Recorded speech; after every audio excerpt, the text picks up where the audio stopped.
Hello and Jai Bharat everyone. How are you all? I hope you all are doing very well. So guys, welcome to the Advait Achievers YouTube channel and welcome to the Super 3000 MCQ series for JEE Main 2021 और chemistry के lecture NEET 2021 के लिए भी उतना ही ज्यादा important होने वाला है. So guys, today is day 24 of this series and we are going to discuss a very important, very conceptual और इंडिया में केमिस्ट्री का हार्डेस्ट चैप्टर माने जाने वाला चैप्टर हम डिस्कस करने वाले आयनिक इक्विलिब्रियम. जी हाँ, बहुत सारे बच्चों का ये चैप्टर बहुत ज्यादा वीक होता है. मींस अगर मैं बात करूं, नीट और जेई मिला के हर साल इंडिया में 25 लाख के अप्रॉक्स बच्चे है ना एग्जाम देते हैं और उसमें से मुझे लगता है मुश्किल से 20 या 30 हजार ही ऐसे बच्चे होंगे. वो भी मैं ज्यादा बोल रहा हूं, ठीक है, ज्यादा बोल दिया, 10,000 ही मान के चलो, उनका आयनिक पे पकड़ होता है, अदरवाइज बाकी सबका डब्बा गुल होता है. उसका रीजन क्या है कि सब लोग फॉर्मूला रटने की कोशिश करते हैं इस चैप्टर में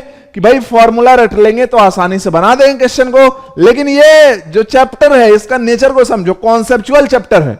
अगर आप फॉर्मूला रटने पे जाओगे तो आपको कभी भी ये चैप्टर नहीं आएगा, फिर आपका अच्छा रैंक नहीं बनेगा. बेसिकली ये जो चैप्टर है वो सिर्फ सिलेक्शन नहीं दिलाएगा, ये ऐसा चैप्टर जो आपका रैंक निकालेगा. मैंने लास्ट क्लास भी आपको बोला था. तो सबसे पहली बात, अगर आप चाहते हो कि आयनिक इक्विलिब्रियम आपका अच्छा हो तो फॉर्मूला रटना छोड़ दो, जहां से भी पढ़े हो, ठीक है. और मेरे से पढ़े होगे तो मैंने तो कभी बोला ही नहीं कि फॉर्मूला रटना है. पूरे आयनिक इक्विलिब्रियम में मैं एक जगह फॉर्मूला का यूज करूंगा, सिर्फ एक जगह, बाकी हर जगह कॉन्सेप्ट से जाएंगे हम लोग. आज के इस प्यारे से लेक्चर में देखेंगे तो आयनिक को कैसे आसान बनाते हैं. आज के लेक्चर में आप सीखोगे. आयनिक इक्विलिब्रियम एक बड़ा चैप्टर, इसलिए आज के लेक्चर में हम पीएच वाले सेक्शन को डिस्कस करेंगे और कल के लेक्चर में मींस अगले लेक्चर में सॉल्युबिलिटी वाले पार्ट को डिस्कस करेंगे. तो गाइस, आयनिक इक्विलिब्रियम शुरू करने से पहले कुछ छोटी सी बातें जो आयनिक को आसान बनाती है मैं आपको बता देता हूं. सबसे पहले आपको वीक इलेक्ट्रोलाइट और स्ट्रॉन्ग इलेक्ट्रोलाइट को कैसे पहचानते हैं आपको पता होना चाहिए कि जब डिसोसिएशन कांस्टेंट दिया है ना, किसी इलेक्ट्रोलाइट का, तो वो क्या है, वीक है, और नहीं दिया है तो स्ट्रॉन्ग है, ऐसा मान लेना है. उसके बाद अल्फा को हम कब नेग्लेक्ट करते हैं, तो के को देखकर नेग्लेक्ट करते थे, याद करो, ठीक है. जैसे एसिड के लिए के देखते थे, बेस के लिए के भी देखते थे, सोल्ट हाइड्रोलिसिस में केएच देखते थे. तो ये सब अगर लेस और इक्वल टू 10 का पावर -5 हो तो जो अपना डिग्री ऑफ डिसोसिएशन होगा या फिर हाइड्रोलिसिस केस में जो डिग्री ऑफ हाइड्रोलिसिस होगा वो क्या होगा, negligible with respect to concentration. Clear? हाँ, सिंपल, समझ में आ गया? हाँ सर, समझ में आ गया. उसके बाद जब भी मिक्सिंग हो रही हो तो आपको नया कंसंट्रेशन निकालना है. चौथा पॉइंट, जब भी आपको एक ही क्वेश्चन में एक से ज्यादा रिएक्शन लिखना पड़े तो जो कॉमन आयन होगा उसके कंसंट्रेशन को पहले बैलेंस कर लोगे, तभी आप फॉर्मूला या समथिंग जो भी करना है आप प्रोसेस आगे करोगे. तो इतनी बातें जो है आपको आनी चाहिए, तो आपकी जो चैप्टर बहुत ही पकड़ बन जाएगी. और एक और बात कि जब भी आप एसिड और एसिड को मिक्स करोगे तो दोनों ही जगह से H+ निकाल के ऐड कर दो. जब भी आप बेस और बेस को ऐड करोगे तो दोनों ही जगह से OH- निकाल के ऐड कर दो. जब भी आप एसिड और बेस को ऐड करोगे तो जब आप एसिड बेस को ऐड करोगे तो ऑब्वियस सी बात है एसिड और बेस में क्या होगा, रिएक्शन होगा. तो एसिड बेस में रिएक्शन करवा लेना, उसके बाद क्या बन रहा है वो लिख लेना, ठीक है. अब एसिड बेस के रिएक्शन से हम लोग जानते हैं कि क्या बनता है, सॉल्ट बनता है और प्लस क्या भाई, वाटर बनता है, ठीक है. हाँ सर, अब ध्यान समझना, मान लो कि हमने क्या लिया है, वीक एसिड स्ट्रॉन्ग बेस लिया है सपोज दैट, तो इससे करस्पॉन्डिंग सॉल्ट बनेगा और वाटर बनेगा. अगर रिएक्शन के बाद सिर्फ और सिर्फ सॉल्ट बन रहा है, मींस कोई भी इधर का कंपोनेंट नहीं बच रहा, मींस प्योर सॉल्ट बचता है, तो आपको सॉल्ट हाइड्रोलिसिस का कॉन्सेप्ट लगाना है. सॉल्ट के साथ अगर आपका वीक वाला कंपोनेंट बच जाता है तो ऑब्वियस बात बफर हो गया. तो अगर ऐसे आप पढ़ोगे आयनिक आपका कैसे वीक रह जाएगा, मुझे तो यही नहीं समझ में आता है. अगर आपने इतने तरीके से पढ़ लिया, मैंने 5 मिनट में आपको आयनिक रिवाइज कर दिया गया. क्लियर? तो ये चीज बहुत ज्यादा इंपॉर्टेंट है. कई बार होता ना कि बच्चों को पता ही नहीं चलता है क्वेश्चन किस केस का है. तो आज मैंने लेक्चर में बिल्कुल वैसा किया, मैंने रैंडमली क्वेश्चन को लिया है, ऐसा नहीं कि कोई सीक्वेंस वाइज लिया है, ताकि आपके एग्जाम वाली फीलिंग आए, है ना. अच्छा, जैसे हम सॉल्ट हाइड्रोलिसिस की बात कर लेते हैं, तो बफर वाला तो फॉर्मूला सबको आता है. सॉल्ट हाइड्रोलिसिस के फॉर्मूले लोग रट्टा मारते हैं, जो कि कुछ इस तरीके से आपके स्क्रीन पे दिख रहा है, ठीक है. अब देखो, सॉल्ट की ही अगर हम बात कर लें तो कितने केस बन सकते हैं, 4 टाइप के सॉल्ट हो सकते हैं, है ना. वीक एसिड और स्ट्रॉन्ग बेस के कॉम्पोजिशन से बना हो, ठीक है, या फिर वीक बेस स्ट्रॉन्ग एसिड के कॉम्पोजिशन से बना हो, या फिर दोनों एसिड और बेस दोनों ही वीक हो, और चौथा केस है दोनों ही स्ट्रॉन्ग हो, एसिड और बेस. तो चौथे केस में हाइड्रोलिसिस नहीं होता है, उसका रीजन आपको पता है, बताया हुआ है, लिखवाया हुआ है कि except H plus and OH minus strong part का, सिंपली स्ट्रॉन्ग, चाहे एसिड हो चाहे बेस हो, जो पार्ट स्ट्रॉन्ग का होगा, ठीक है, उसकी हाइड्रोलिसिस नहीं होगी। इसलिए जब हम NaCl लेते थे तो बेसिकली हम क्या कहते थे कि NaCl बना होगा NaOH और HCl के रिएक्शन से, मींस Na प्लस क्या है, NaOH से आया है, Cl माइनस कहां से आया, HCl से, मतलब दोनों ही स्ट्रॉन्ग का कंपोनेंट है, इसलिए दोनों यहां पे क्या है, स्पेक्ट्रेटर आयन, किसी का भी हाइड्रोलिसिस नहीं होता था। इसलिए स्ट्रॉन्ग एसिड स्ट्रॉन्ग बेस के केस में हाइड्रोलिसिस नहीं होता, बाकियों के केस में होता है। बाकियों के केस में देखो चीजें, देखो सॉल्ट हाइड्रोलिसिस में आपको 4 ही चीज पूछा जाता है, क्वेश्चन फिक्स्ड है सॉल्ट हाइड्रोलिसिस का। या तो आपको हाइड्रोलिसिस कांस्टेंट जिसको केएच बोलते हैं वो पूछ लिया जाए, या फिर आपको डिग्री ऑफ हाइड्रोलिसिस पूछ दिया जाए, या फिर पीएच ऑफ सॉल्यूशन पूछ दिया जाए, या फिर नेचर ऑफ सॉल्यूशन पूछ दिया जाए कि एसिड बेसिक या न्यूट्रल, ठीक है। तो जब भी आपको हाइड्रोलिसिस कांस्टेंट निकालना हो तो बहुत ज्यादा प्यार से मैं समझा रहा हूं, जैसे इस एग्जांपल समझते हैं, CH3CONA है, तो Na प्लस तो क्या हो गया, ये NaOH से आया होगा, CH3COO माइनस कहां से आया होगा, CH3COOH से आया होगा, जो कि क्या है, वीक का पार्ट है, तो इसका क्या होगा, हाइड्रोलिसिस। तो आपको क्या करना है, हाइड्रोलिसिस का एक मैं रफली 1 मिनट में मैं बताता हूं, इसका आप रिएक्शन करवा, मतलब हाइड्रोलिसिस कराओ मींस H2O के साथ रिएक्शन, ये क्या बन जाएगा, CH3COOH और प्लस क्या बन जाएगा, OH माइनस। जब भी इसका इक्विलिब्रियम कांस्टेंट लिखो तो ये क्या देगा, KH देगा। KH लिखना कैसे, देखो समझते हैं, KW और जो यहां पे बन रहा है ना वीक वाला पार्ट, उसके डिसोसिएशन कांस्टेंट से डिवाइड कर दो। जैसे इस केस में CH3COOH बन रहा है तो क्या होगा भाई, KW upon K of CH3COOH, ठीक है। इस तरीके से लिखते हैं हाइड्रोलिसिस कांस्टेंट। जैसे अगर वीक बेस वाला पार्ट है तो यहां पे बनेगा वीक बेस, है ना, तो ऑब्वियस सी बात है यहां पे डिसोसिएशन कांस्टेंट कैसे लिखोगे, KW upon KB of weak base. Similarly जब दोनों ही हमने वीक ले लिया तो नीचे क्या आ जाएगा, K इंटू KB आ जाएगा, है ना, डिवीजन में। कितना आसान है, रट्टा जो मारते हैं उनके लिए, वैसे तो मैं ये सब ज्यादा कहानी नहीं करने वाला।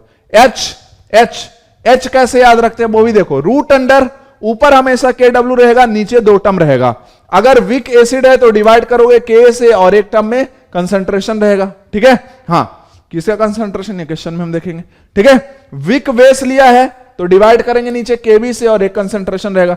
जब दोनों ही वीक हो गया तो दोनों पोजीशन K और KB से ही फिल हो गया, तो यहां पे C वाला टर्म नहीं आएगा। इसीलिए हम ऐसा बोलते हैं, this is very very important for neat and JEE, कि जो डिग्री ऑफ हाइड्रोलिसिस होता है, degree of hydrolysis of salt, कौन सा सॉल्ट, जो वीक एसिड और वीक बेस से बना है, उसका degree of hydrolysis concentration of salt पे डिपेंड नहीं करता। Degree of hydrolysis is independent of concentration of salt in the case of salt formed by the reaction of weak acid and weak base, and similarly the pH is also independent of concentration of salt. तो this is very very important, I hope कि समझ में आ गया होगा आपको। Henderson equation आपको already आता है, ठीक है। तो अब बढ़ते हैं सीधे क्वेश्चन पे। हमने आपको शायद 10 या 15 मिनट में मैंने आपको बहुत सारी चीजें रिवाइज करा दी है। ये रहा आपके स्क्रीन पे प्यारा सा क्वेश्चन आज के क्लास का। ये तो बहुत ही बेसिक सा क्वेश्चन है, देखते हैं कितने लोग इसको कर पाएंगे। क्या कहा जा रहा है, pH of N aqua solution of NaCl। NaCl क्या है, एक सॉल्ट है। हाँ, कैसे बनाइए, स्ट्रॉन्ग एसिड स्ट्रॉन्ग बेस से, मतलब हाइड्रोलिसिस तो होगा नहीं, तो NaCl क्या बेसिकली, यहां पे देखें तो NaCl का जब आप एक्वा सॉल्यूशन बनाओगे तो ये न्यूट्रल सॉल्यूशन बनेगा, ठीक है, न्यूट्रल सॉल्यूशन बनेगा। क्लियर, हाँ। तो क्या इसका pH 7 होगा? कुछ लोग जल्दीबाजी में कहेंगे हाँ pH 7 होगा, लेकिन जो ढंग से पढ़े हैं, मैंने आपको कितने प्यार से बताया था कि pH 7 न्यूट्रल सॉल्यूशन का सिर्फ और सिर्फ होता है 25 डिग्री सेल्सियस पे। अगर टेम्परेचर चेंज कर दिया है तो फिर न्यूट्रल सॉल्यूशन का pH 7 नहीं होगा, ठीक है। तो यहां तो टेम्परेचर क्या दिया हुआ है, 85 डिग्री सेल्सियस दिया है। क्या ये 25 डिग्री सेल्सियस है? नहीं है। तो इसका मतलब गलती से भी ए ऑप्शन में 7 इसलिए जानबूझ के दिया है क्योंकि लोगों को रट्टा मारना है ना। तो लोग कहेंगे हाँ NaCl का सॉल्यूशन तो न्यूट्रल, ये तो सर ने बहुत प्यार से पढ़ाया था, न्यूट्रल सॉल्यूशन का pH 7 करके चले आएंगे। बाद में कहेंगे कि ये तो JEE मेन वालों ने आंसर गलत कर दिया यार, 7 ही तो होता है न्यूट्रल सॉल्यूशन का pH। अबे पगले, टेम्परेचर भी कभी देख लिया होता।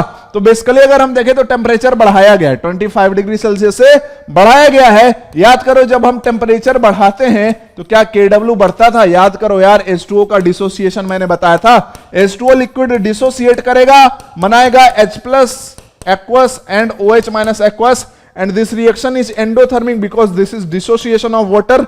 Generally dissociation reaction are endothermic in nature because they involve bond breaking.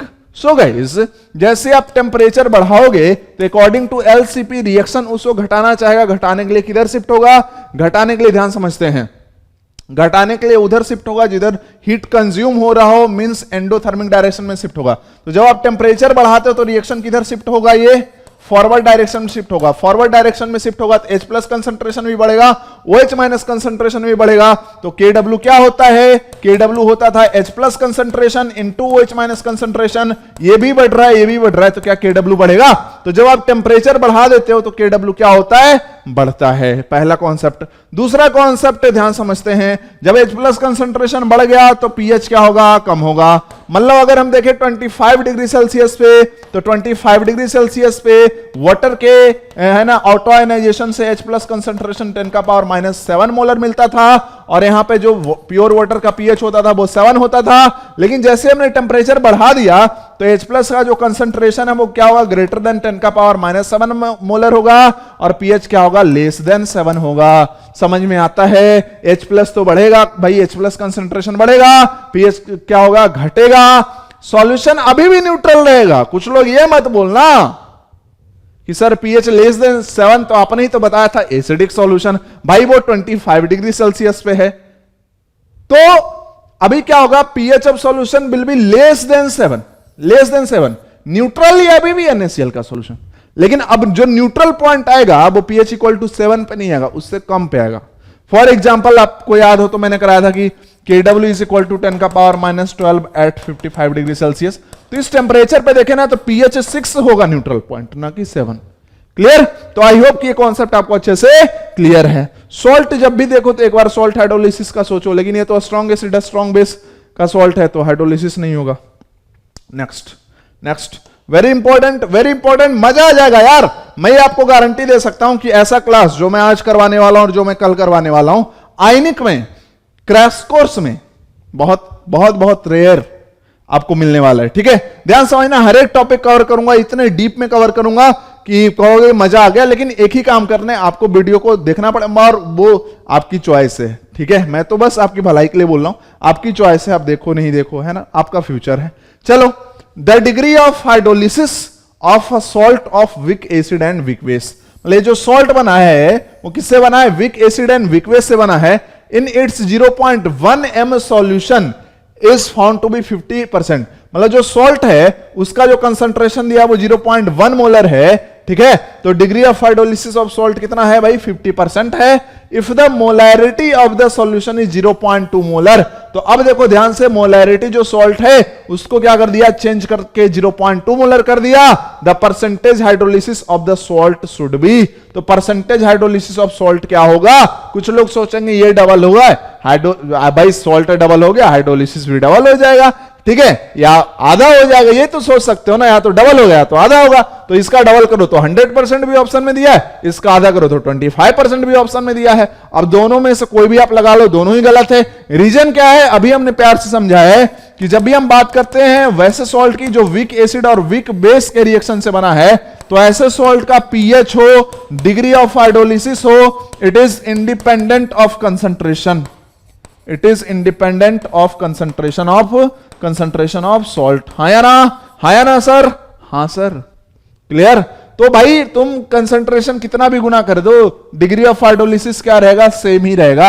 Answer अपना क्या आएगा, 50% आएगा। ये बहुत ज्यादा इंपॉर्टेंट है। ठीक है, समझ में आ गया। हाँ सर, आगे बढ़े। हाँ सर, नेक्स्ट यहां पे अगेन सॉल्ट हाइड्रोलिसिस पे क्वेश्चन है। क्या कहा जा रहा है, what is the percentage hydrolysis. देखो कैसे पहचानते हैं कि क्वेश्चन सॉल्ट हाइड्रोलिसिस का है कि बफर का है।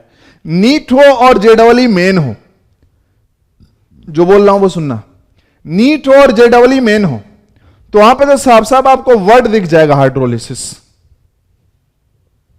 समझ रहे हो, जेई एडवांस में हो सकता है ना दिखे। सिमिलरली अगर हम बफर सॉल्यूशन की बात करें तो नीट और जेडबल मेन में आपको दिख जाएगा बफर वर्ड। समझ में आ गया। लेकिन मैं कहता हूं कि यार मत दिखो, तुम बफर वर्ड ना दिखो, सॉल्ट हाइड्रोलिसिस मत दिखो। अभी तो कॉन्सेप्ट बताया कि एसिड बेस रिएक्शन होने के बाद अगर सिर्फ सॉल्ट बच जाता है तो हम देखेंगे सॉल्ट हाइड्रोलिसिस वाला कॉन्सेप्ट, लेकिन सॉल्ट के साथ साथ कोई वीक वाला कंपोनेंट बच गया तो फिर बफर वाला कॉन्सेप्ट। इतना तो आसान है। क्लियर? चलो भाई क्वेश्चन करते हैं। What is the percentage hydrolysis of NaCN? अब ये जो सॉल्ट है इसको आपको पहचानना है। कैसे बना होगा ये बना होगा NaOH और HCN के रिएक्शन से। ठीक है, NaOH क्या है? स्ट्रॉन्ग बेस है। HCN क्या है? वीक एसिड है, मतलब ये वीक एसिड वाला सॉल्ट है। इन N/80 solution when the dissociation constant of HCN is this much. तो हमें पूछा है परसेंटेज हाइड्रोलिसिस बता दो, मतलब में क्या पूछा है? परसेंटेज ऑफ H बता दो। ठीक है, अब कुछ लोग देखो फॉर्मूला रट्टा मारेंगे। ठीक है, वैसे तो मैंने याद करना भी आपको बता दिया कि अगर आपको H का मान लो फॉर्मूले से ही करना है तो आपको क्या करना है? रूट अंडर लिखना है, KW नीचे आना है, दो टर्म। देखो ध्यान से, वीक वाला पार्ट कौन है? एसिड है, तो यहां पे क्या आएगा? K आएगा और साथ में क्या आएगा? C आएगा। Simple simple. ठीक है, तो इसको अगर जिनको रट्टा ही मारना है तो मार लो यार। 10 का पावर -14, लेकिन मैं दूसरे मेथड से कराने वाला हूं। ये तो रट्टा मार वालों के लिए कि उनको अभी नहीं खुश किया तो वो कहेंगे तो ये तो टीचर ही गलत पढ़ा रहा है, मतलब गलत नहीं पढ़ा रहा है, इसको तो पढ़ाना ही नहीं आता है। हमारे सर ने तो रट्टा मरवाया था, हैं? हमको तो उसमें कम टाइम लगता है। ठीक है, वो चीज नहीं है भाई, ध्यान समझना। K क्या हो गया? K किसका? HCN का 1.3 इंटू 10 का पावर -9। एंड कंसंट्रेशन क्या होगा बताओ? NaCN की अगर हम बात करें तो N/80 है, मोलैरिटी भी निकालोगे तो 1/80 ही आएगा। ठीक है, तो this will be equal to 1/80। अब ये हो गया रट्टा मार तरीके से। H आ गया, परसेंटेज H निकालना है तो इसमें क्या करना? 100 से multiply, this will be your answer. लेकिन गड़बड़ पता है कब होगा? गड़बड़ पता है कब होगा? ये तो सिंपल सॉल्व दिया ना, कहीं कोएफिशिएंट 2 वो दे दिया ना, तब ये फॉर्मूला तुम्हारा फेल होगा, तब कॉन्सेप्ट ही आपके है ना साथ चलेगा। तो मैं कॉन्सेप्ट से जाता हूं कि अगर हम बात करें NaCN, क्योंकि मुझे समझाना है आपको सॉल्ट हाइड्रोलिसिस, एक क्वेश्चन नहीं कराना है, पूरा कॉन्सेप्ट समझाना है। अगर हम बात करें NaCN की तो पहले इसके आयंस देख लो, क्या है? Na+ है और क्या है? Cn- है। Na+ क्या हो गया? स्पेक्टेटर आयन हो गया। क्यों? ये स्ट्रॉन्ग बेस का पार्ट है, NaOH से आया होगा।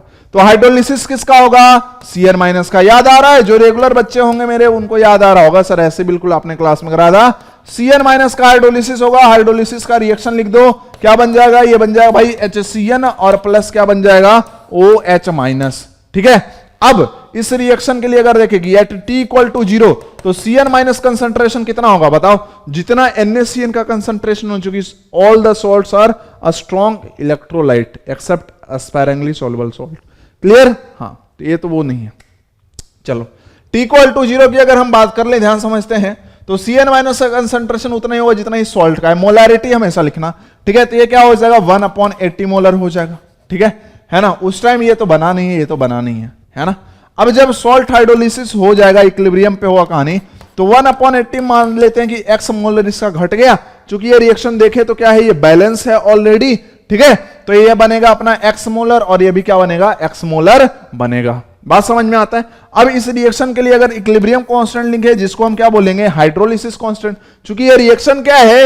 हाइड्रोलिसिस है, इसलिए इसके इक्विलिब्रियम कांस्टेंट को क्या बोलते हैं? KH बोलते हैं। एसिड के लिए क्या लिखते थे? Ka लिखते थे। बेस के लिए क्या लिखते थे? Kb लिखते थे। हाइड्रोलिसिस के लिए क्या लिखेंगे? KH लिखेंगे। इतना आसान चैप्टर है यार आयनिक, इतना आसान, विश्वास नहीं होगा तुमको। दिक्कत कहां पे फंसती है? तुम लोग फॉर्मूला रटना चालू कर देते हो। क्यों? क्योंकि मैक्सिमम लोग वो कर रहे हैं, तो मैक्सिमम लोगों का तो सिलेक्शन भी नहीं होना है। मैक्सिमम लोगों का तो सिलेक्शन भी नहीं होना है ना, ये भी तो ध्यान रखो। मैक्सिमम लोग जो कर रहे हैं तो उनका थोड़ी सिलेक्शन होना है। जो यूनिक तरीके से कुछ अच्छा कर रहा है उसी का तो सिलेक्शन होगा ना, तो आपको भी तो उसी में जाना है। कुछ लोग इसलिए फॉर्मूला रट लेते हैं, कहते हैं हम तो 5 सेकंड में बना लेंगे। साले बना के दिखाओ। यहीं पे अगर मैं क्या करता ना, यहां पे मैं क्या करता कि साथ में मैं 0.1 m NaOH भी डाल देता। अब बनाओ तुम फॉर्मूले से, तुम तो बनाओगे, गलत हो जाएगा। क्यों? अगर मैं 0.1 m NaOH इसी क्वेश्चन में अगर मैं लिख दूं कि 0.1 m NaOH भी डाल दिया उस सॉल्यूशन में, तो अभी क्या होगा? अभी क्या होगा? ध्यान से समझते हैं फिर क्या होगा। OH- का एक सोर्स और बन गया NaOH, और वो स्ट्रॉन्ग वाला पार्ट है, तो यहां पे OH- सिर्फ X नहीं हुआ, X + 0.1 मोलर होगा। और अब लिखेंगे KH। समझ में आ रहा है? इसलिए मैं बार बार बोल रहा हूं कॉन्सेप्ट से जाओ, कॉन्सेप्ट से जाओ। कभी फॉर्मूला रटने की कोशिश मत करो आइनिक में, नहीं तो बहुत दिक्कत होने वाली है तुम लोग को। ठीक है, चलो अब अगर हम KH लिखे तो क्या ओरिजिनल क्वेश्चन के अकॉर्डिंग ये क्या हो जाए, x square upon 1/80 minus x, यही तो होगा। अब ध्यान से देखते हैं KH निकालते हैं। इसके लिए जो KH लिखें तो क्या मैंने बताया KW मींस 10 का पावर -14 अपॉन, देखो ध्यान से, हाइड्रोलिसिस के बाद जो यहां पे बन रहा है उसके डिसोसिएशन कांस्टेंट से डिवाइड करना है। This is very very important. सिर्फ ऐसा नहीं रट लो KW अपॉन K। क्यों? जब पॉलीप्रोटिक एसिड दे देगा ना तो क्वेश्चन में K1 भी दिया रहेगा, K2 भी दिया रहेगा, क्या करोगे फिर? तो इसलिए मैं क्या बोल रहा हूं, जो यहां पे बन रहा है उसका dissociation constant. Clear, very clear. तो इसका डिसोसिएशन कांस्टेंट देखो दिया है, ये कितना है 1.3 इंटू 10 का पावर व्हाट -9। एक काम करते हैं यार, मतलब ये 1.3 महंगा कर रहा है कैलकुलेशन। चलो वैसे एग्जाम में तो ये इतना महंगा नहीं है, 1 इंटू 10 का पावर -9। इसको अगर हम सॉल्व करें तो क्या आएगा, 1/1.3 इंटू 10 का पावर क्या हो जाएगा, -5 हो जाएगा। ठीक है यार, इसको 1 मान लेते हैं यार, मतलब पूरे ये 1 मान लेते हैं, नहीं तो बहुत है ना टाइम इसी में वेस्ट हो जाएगा इसको करने में, जो कि अपना मकसद नहीं। ये क्या हो गया, 1 इंटू 10 का पावर -5। जब क्या है 10 का पावर -5, तो बताओ ये x नेग्लिजिबल होगा, इसके रेस्पेक्ट में होगा, ये तो गया है ना, बहुत बढ़िया। यहां से एक्स स्क्वायर क्या हो जाएगा, this will be equal to KH into 1/80। KH is what, this is equal to 10 का पावर -5 है ना, इंटू 1/80। तो यहां से अगर हम x को निकालें है ना, x को निकालने में तुमको भी मजा आता होगा। ठीक है, तो x क्या हो जाएगा, ये हो जाएगा √1/8 इंटू 10 का पावर -5। और देखो 80 को आप क्या लिख सकते हो, 1/8 इंटू 10 लिख सकते हो। 10 से डिवाइड करो तो यहां पे पावर -6 बन जाएगा। ध्यान से देखो, बन जाएगा। हाँ सर, इसको आप क्या लिख दोगे, इसको आप लिख दोगे 1/8 इंटू 10 का पावर -3 और इसका क्या होगा, अंडर रूट होगा। This is your x। हमें तो x नहीं चाहिए जिंदगी में, वैसे भी x आती है तो बहुत क्लेश आता है जिंदगी में। ठीक है, हमें क्या चाहिए भाई, हमें तो h चाहिए। तो अगर ध्यान से देखो लोग क्या लिखते हैं, C माइनस सी अल्फा, मैंने क्या किया है C माइनस एक्स कर दिया है। ठीक है, तो ये जो x है वही किसके बराबर है, CH के बराबर है। हाँ या ना, हाँ या ना। हाइड्रोलिसिस में CH लिखोगे, नॉर्मल केस में C अल्फा लिखते थे। तो यहां से अगर हम लिखे H तो H क्या हो जाएगा, x अपॉन C हो जाएगा। x क्या है, ये है √1/8 इंटू 10 का पावर -3 और C क्या है, C क्या है भाई, ये जो आयन है इसका कंसंट्रेशन 1/80। बात समझ में आता है? हाँ सर, क्लियर। इसको सॉल्व कर लेगा तो H आएगा, उसमें 100 से मल्टीप्लाई कर देगा तो आंसर आ जाएगा। मैंने थोड़ा सा यहाँ पे चेंज किया तो अप्रोक्स, यहाँ पे ज्यादा कैलकुलेशन नहीं करना पड़ेगा, सारे ऑप्शन दूर दूर हैं। तो आई होप की चीज आपको समझ में आ गई।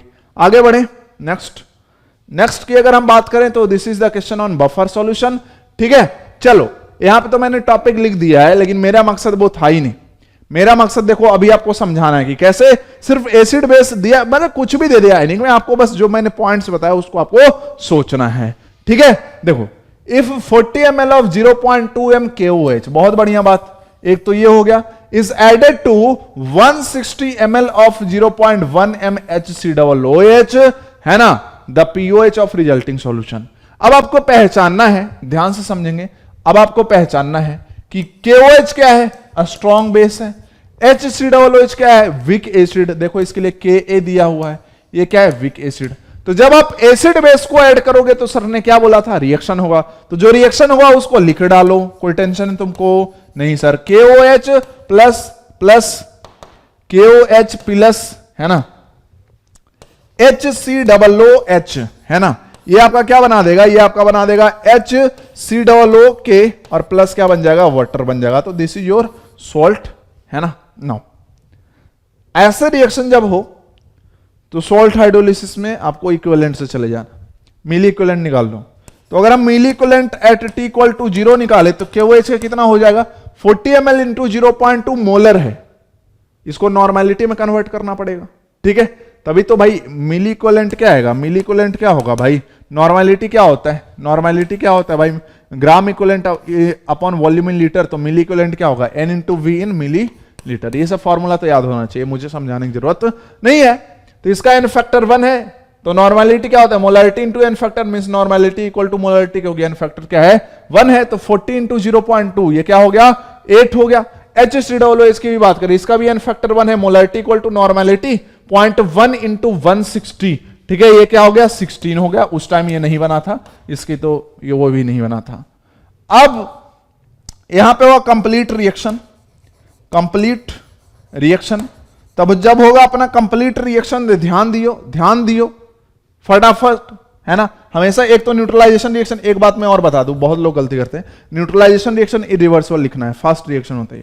कंप्लीट रिएक्शन देखिए तो अगर मिली इक्विवेलेंट ध्यान से देखेगी, जितना मिली इक्विवेलेंट इसका रिएक्ट करेगा उतना मिली इक्विवेलेंट इसका रिएक्ट करेगा। मैंने आपको ऐसा क्यों बोला कि मिली इक्विवेलेंट वाले कॉन्सेप्ट से जाना है ना, सॉल्ट हाइड्रोल, जब भी आप एसिड बेस का रिएक्शन करा रहे हो, उसका रीजन ये है कि आपको रिएक्शन बैलेंस करने की जरूरत नहीं पड़ेगी जब आप मिली इक्विवेलेंट का कॉन्सेप्ट यूज कर रहे हो, ठीक है, हाँ, तो वहां टाइम बच जाएगा। अभी इसका जितना मिली इक्विवेलेंट खर्च होगा उतना ही मिली इक्विवेलेंट इसका भी खर्च होगा, ठीक है, this is the law of, है ना, इक्विवेलेंस। तो यहां पे ये तो हो गया खत्म पूरा, और ये 8 बच जाएगा क्योंकि 16 माइनस 8 ही खर्च हुआ, तो 8 मिली इक्विवेलेंट इसके बच गए, और इससे कितने बने हैं 8 मिली इक्विवेलेंट बन गए हैं। अब ध्यान से देखेंगे एसिड बेस रिएक्शन के बाद हमारे पास क्या क्या बचा है। एक तो HCOOH बच गया जो कि क्या है, वीक एसिड है, और HCOO बन गया जो कि क्या है, सॉल्ट है, ठीक है। तो इसी वीक एसिड का ये सॉल्ट है, ध्यान से देखो, तो यहां पे वीक वाला कंपोनेंट प्लस सॉल्ट बच गया, तो ये क्या हो गया, एसिडिक बफर नहीं हो गया, क्या ये एसिडिक बफर नहीं हो गया, हाँ सर। तो अब इस केस में अगर हम pH लिखे पहले एसिडिक बफर में, तो ये क्या लिखते थे हेंडरसन इक्वेशन से, pKa plus log salt upon acid, ये आपने पढ़ा होगा, लेकिन मैंने ऐसा नहीं पढ़ाया होगा, मैं थोड़ा सा डिफरेंट जाता हूं लोगों से। क्यों? मैं यहां पे सॉल्ट नहीं लिखता हूं, मैं यहां पे क्या लिखता हूं, कॉन्जुगेट वाला, कॉन्जुगेट बेस, एसिड नीचे है तो ऊपर कॉन्जुगेट बेस। रीजन क्या है, मैं आपको बताता हूं, रटो ना तुम, कितना रटोगे, इसलिए तो लोगों का आयनिक नहीं होता है। अच्छा, NH4 होल ट्वाइस SO4 दे दिया, ये क्या है, सॉल्ट है ना, और मान लो NH4OH दे दिया, दोनों ही है अपने सॉल्यूशन में। NH4OH क्या है, वीक बेस है, और NH4 होल ट्वाइस SO4 क्या है, उसका सॉल्ट है। अब लोग क्या रट लेते हैं वीक बेस वाले में, है ना, बहुत एकदम खुश हो जाते हैं, POH equal to PKB plus log salt upon base, यही तो रटते हैं। अब बेस चलो ठीक है, तुमने लिया 0.1 मोलर मान लो क्वेश्चन में, और ये भी क्या है 0.1 मोलर है, तो क्या करते हैं, बेस के जगह पे रख दिया क्या 0.1 मोलर, सॉल्ट के जगह पे भी 0.1 मोलर, कैंसिल कर दिया, कहानी खत्म। अबे पगले सोच, ध्यान समझना, NH4+ से हमको काम है, हमको SO4 से कोई काम ही नहीं है। तो NH4+ का जो कंसंट्रेशन होगा ना, वो NH4 होल ट्वाइस के कंसंट्रेशन का जस्ट डबल होगा। तो जब आप POH लिखोगे ना, तो ये होगा POH equal to PKB plus log, है ना, सॉल्ट नहीं होगा, NH4+ कंसंट्रेशन होगा जो कि क्या होगा 0.2 अपॉन 0.1 होगा। तो अगर आपने फॉर्मूला रटा है तो आपके इधर क्या आएगा 0.1 अपॉन 0.1 आएगा, लेकिन अगर आपने कॉन्सेप्ट समझा है, सबको दिख रहा है क्या, सबको दिख रहा है, हाँ सर दिख रहा है, तो आप इस तरीके से योग करोगे। तो मैं आपको 2-3 क्वेश्चन में पूरा आयनिक रिवाइज करा देना चाहता हूं, जो कि एसिड बेस वाला पार्ट है, ताकि आप गलती ना करो यार, ठीक है।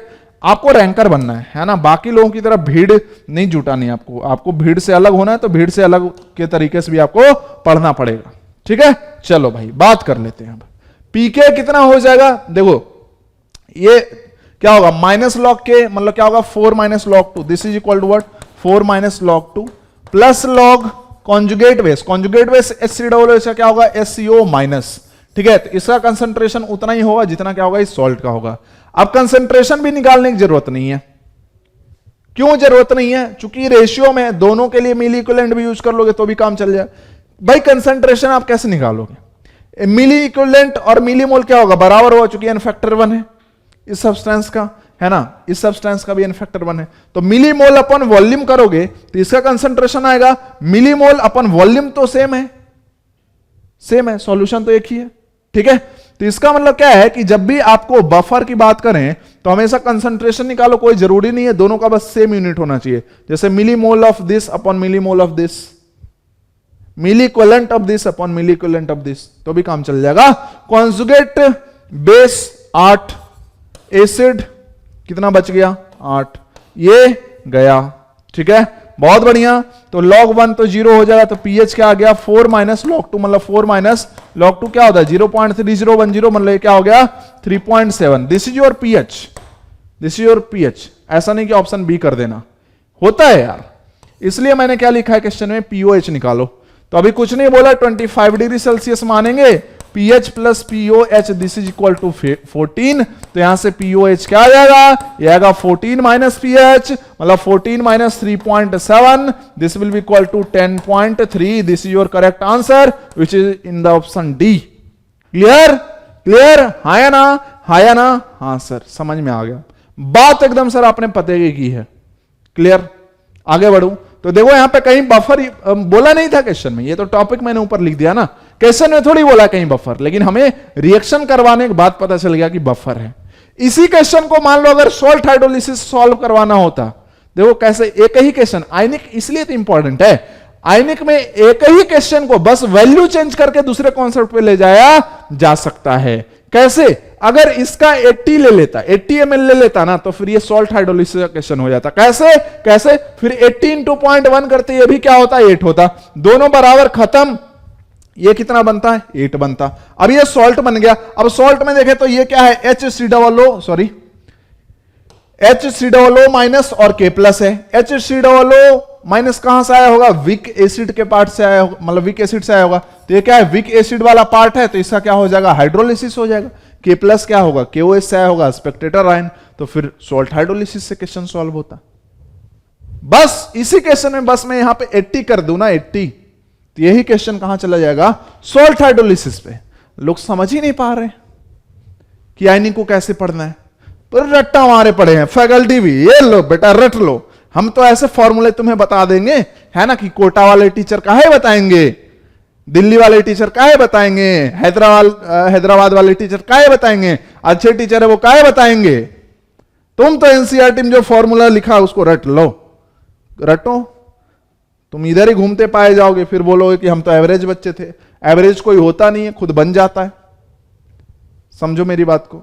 चलो नेक्स्ट ये क्वेश्चन क्या कह रहा है, ध्यान समझते, कह रहे हैं an aqueous solution contains 0.01 m RNS2 and 10 का पावर -4 m NaOH, 10 का पावर -4 m NaOH। ठीक है, यहां पे कुछ मिसिंग है, आपको pH ही निकालना होगा शायद, नहीं यहां पे आपको निकालना है OH माइनस कंसेंट्रेशन, है ना, ये आपका क्वेश्चन है, थोड़ा सा छूट गया है टाइप करने में, कोई बात नहीं।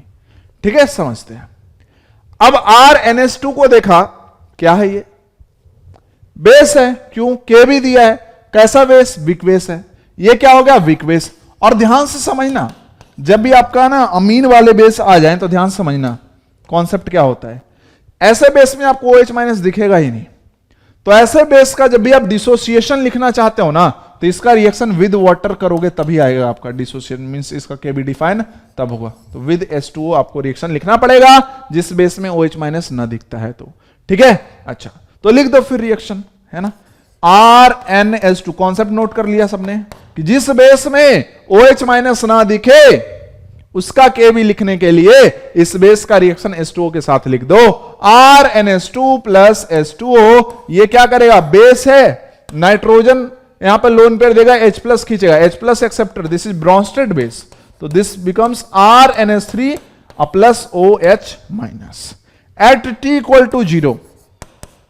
तो RNS2 की अगर बात करें तो ये कितना है, 0.01 मोलर है, उस टाइम ये नहीं है। OH माइनस है कि नहीं है, मुझे बता दो, OH माइनस है कि नहीं है, हा? नहीं है। NaOH तो शुरू से था सॉल्यूशन में, और NaOH तो स्ट्रॉन्ग बेस है, तो उससे तो OH माइनस आएगा ही। तो उस टाइम भी क्या था, NaOH था ही, 10 का पावर -4 मोलर ऑलरेडी सॉल्यूशन में। ठीक है, इसके डिसोसिएशन से नहीं मिला, लेकिन OH माइनस तो था। ठीक है, अब एट इक्विलिब्रियम की अगर हम बात कर ले तो इक्विलिब्रियम पे क्या होगा, 0.01 माइनस x, क्योंकि x करने में मुझे बहुत मजा आता है। H2O लिखो नहीं, इसके लिए कुछ क्यों नहीं लिखो, केमिकल इक्विलिब्रियम आपने पढ़ा ही है अभी। ठीक है, ये बनेगा कितना बताओ, रिएक्शन तो बैलेंस्ड ही होगा, ये बनेगा x और ये बनेगा x, तो ये हो गया OH माइनस x प्लस 10 का पावर -4। जो मैंने लास्ट क्वेश्चन में आपसे डिस्कस करा था कि मान लो मैं NaOH इसमें डाल देता, वही हो गया। ये नॉर्मल बच्चे x और x करेंगे, कर देंगे कहानी। ये हो गया आपका Kb, ये यहां पे डिफाइन हुआ आपका के बी। ठीक है, बहुत बढ़िया। के बी लिख दे, अब के बी लिख दे तो के बी क्या हो जाएगा, ये हो जाएगा x इंटू एक्स प्लस 10 का power -4 divided by 0.01 minus x, यही तो होगा। बहुत बढ़िया। अब ये x 0.01 के रेस्पेक्ट में नेग्लेजिबल हुआ कि नहीं, ये कौन डिसाइड करेगा, के बी डिसाइड करेगा। के बी क्या है, 2 इंटू 10 का पावर -6, बहुत कम है यार, 10 का पावर -5 पे ही ये नेग्लेक्ट होता है, वो तो 10 का पावर -6 और छोटा है, तो ये नेग्लेक्ट हो गया। अब ध्यान से देखते हैं, क्या ये x 10 का पावर -4 के रेस्पेक्ट में नेग्लेक्ट होगा। मैंने एक बात बोली थी कि जब भी देखो ध्यान से, ये जो x मोलर OH माइनस मिला है, ये डिसोसिएशन ऑफ वीक बेस से मिला है, और ध्यान से 10 का पावर -4 मोलर जो OH माइनस आया वो स्ट्रॉन्ग बेस से आया है। तो मैं ऐसा बोल रहा हूं आपको कि फिर क्या करना है, ये वीक वाला नेग्लेक्ट हो जाता है। लेकिन ध्यान रखना, वहां पे कंसंट्रेशन क्या दिया रहता था, 0.1 मोलर, 0.01 मोलर, या फिर 0.5 मोलर, या फिर 0.2 मोलर। यहां पे देख रहे हो 10 का पावर -4 बहुत छोटा है, तो नेग्लेक्ट करने गलती नहीं करना, ठीक है, नहीं तो आपको दोबारा कैलकुलेशन करना पड़ेगा। क्लियर? हाँ सर। तो यहां पे आएगा क्वाड्रेटिक इक्वेशन। केबी कितना था, ये था अपना 2 इंटू 10 का पावर -6, और 0.01 भी यहां पे आके मल्टीप्लाई हो जाएगा, मींस ये बन जाएगा 10 का power -2। This will be equal to x square plus 10 का पावर -4 इंटू एक्स। तो यहां से आप क्या लिख सकते हो, यहां से आप लिख सकते हो एक्स स्क्वायर प्लस 10 का पावर -4x, है ना, और -2 इंटू 10 का power -8, this is equal to 0। ठीक है, क्लियर? हाँ सर क्लियर है। इसको आप सॉल्व भी कर सकते हो। कैसे सॉल्व कर सकते हो, देखो ध्यान से, मुझे तो कुछ दिख रहा है, इसको मैं लिख दूंगा एक्स स्क्वायर और प्लस इसको क्या लिख दूंगा, 2 इंटू 10 का पावर -4, है ना, एक्स, और माइनस 10 का पावर -4x। ठीक है, तो क्या करना है भाई, इसको अगर मैं मल्टीप्लाई करूं तो क्या आएगा, 2 इन दो, इस नंबर और इस नंबर को मल्टीप्लाई करो तो आएगा -2 इंटू 10 का पावर -8, ये भी चाहिए, है ना, और इन दोनों को अगर हम ऐड कर दे तो 10 का पावर -4 आ जाएगा। देख लो ना, 2 इंटू 10 का पावर -4 और -10 का पावर -4, 10 का पावर -4 ही आ जाएगा। सही है, क्वाड्रेटिक सॉल्व किया बचपन में। कुछ लोग को समझ में नहीं आया, वीडियो रोक लो, जो मैंने बोला समझ में आ गया होगा, फैक्टर वाला मेथड आपने पढ़ा था। तो यहां से अगर हम ध्यान से देखें तो क्या कॉमन आ जाएगा, यहां से आपका x कॉमन आएगा। तो x जब आप कॉमन ले लोगे, ठीक है, x अगर आप कॉमन ले लो तो यहां पे क्या बच जाएगा, x प्लस 2 इंटू 10 का पावर -4, इतना बच जाएगा, है ना, और -10 का पावर -8 कॉमन ले लो, 10 का पावर -4 ही कॉमन ले लो। सॉल्यूशन तो आप कर सकते हो वैसे भी खुद से। 10 का पावर -4 यहां से अगर हम कॉमन ले लेते हैं तो यहां पे बचता है x, है ना, और प्लस 2 इंटू 10 का पावर क्या बच जाएगा, -4, यही शायद बचेगा क्या। तो ये क्या आ गया, ये अपना आ गया x माइनस 10 का power -4 into x plus 2 into 10 का power -4, this is equal to 0। यहां पे देखो, यहां से अगर देखिए इसको अगर हम 0 कर देते एक्स का वैल्यू आएगा माइनस में, कभी एक्स माइनस में तो थोड़ी हो सकता है यार, ये तो कंसंट्रेशन है। तो इसका मतलब एक्स का जो एक्सेप्टेबल वैल्यू होगा ये क्या होगा, 10 का पावर -4 होगा। अच्छा, OH माइनस कंसंट्रेशन हमसे पूछा है, OH माइनस कंसंट्रेशन क्या है, ये है x प्लस 10 का पावर -4, कोई नेग्लेजिबल नहीं है। आप साफ आप ध्यान से भी देख सकते हो कि देखो x भी क्या है, 10 का पावर -4 ही आया, इसलिए मैंने नेग्लेक्ट नहीं किया था। 10 का पावर -4 प्लस 10 का power -4, this will be equal to 2 into 10 का पावर -4 मोलर। क्लियर? हाँ या ना? हाँ सर, तो आंसर आएगा 2 इंटू 10 का पावर -4 मोलर। क्लियर है? क्वाड्रेटिक सॉल्व करना था, उसमें एक वैल्यू क्या हो गया, रिजेक्ट हो गया, क्योंकि x की वो वैल्यू माइनस में थी। नेक्स्ट की अगर हम बात कर ले, बफर पे आसान है, कह रहा है व्हाट वॉल्यूम ऑफ 0.2 MnH4Cl, ये क्या है, सॉल्ट है ना, इसका वॉल्यूम पूछा है, सपोज डेट मान लेते हैं V ml, है ना, should be added to 100 ml of 0.1 m NH4OH।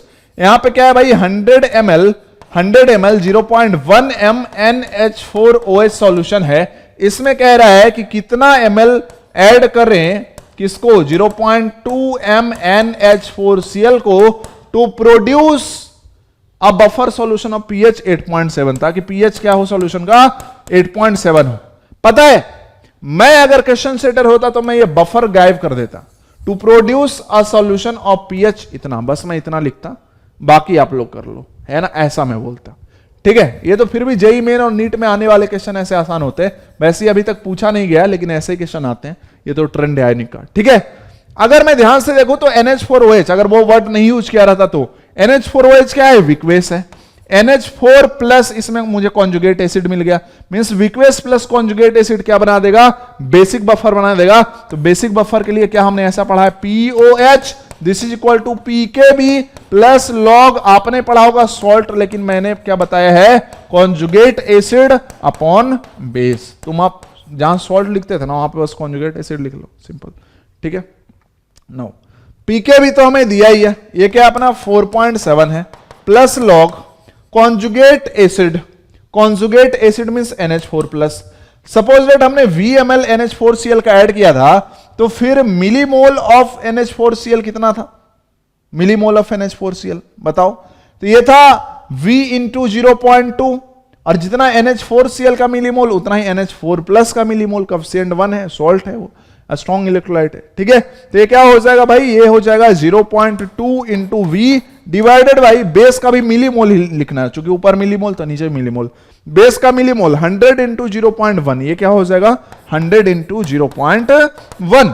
तो this is equal to what, this is equal to 4.7 plus log, ध्यान देते हैं कि ये हो गया 0.2 इंटू V, या फिर इसको हटा दो तो ये क्या हो जाएगा 2V अपॉन 100। ठीक है, और POH क्या आपको pH तो दिया है, pH दिया अगर आपका 8.7, तो क्या POH क्या हो जाएगा, ये हो जाएगा 14 माइनस 8.7, इसको आप 9 मान लो तो 9 और 5 क्या होता है 14, ये क्या होगा 5.3 हो जाएगा। तो this is what, this is your 5.3। इसको इधर ले आओ, 5.3 माइनस 4.7 ये कितना हो गया, 0.6 हो गया क्या, ये कितना हो गया 0.6 है ना। ठीक है, तो ये हो जाएगा अपना 0.6, this is equal to log 2V upon 100। ठीक है, अब ध्यान समझते हैं ये किसकी वैल्यू होगी, ध्यान समझते हैं 0.6 किसकी वैल्यू होगी, है ना, कितने में लॉग लेंगे 0.6 आएगा, log 2 होता है 0.3, तो log 4 क्या होगा 2 log 2 होगा, मतलब 0.6 होगा। तो ये बेसिकली कुछ और नहीं बल्कि क्या है log 4 है, ऐसा है, और ये क्या हो जाएगा log 2V अपॉन 100। तो यहां से क्या समझ में आता है, यहां से समझ में आता है कि जो 4 है वो किसके बराबर है, 2V अपॉन 100 के बराबर है। 2 से ये 2 काट दो तो यहां से V क्या आ जाएगा, V आ जाएगा 200 ml। ठीक है, इतना रिक्वायर्ड होगा, आंसर अपना क्या आएगा, C आएगा। समझ में आया। तो मैं क्वेश्चन को और हार्ड बनाने की कोशिश कर रहा हूं ताकि एग्जाम क्वेश्चन आपको हलवा लगे। नेक्स्ट कह रहे हैं how many gram of solid NaOH, very very important question for future year. How many gram, इसके हमें ग्राम निकालना है, must be added to 100 ml of a buffer solution.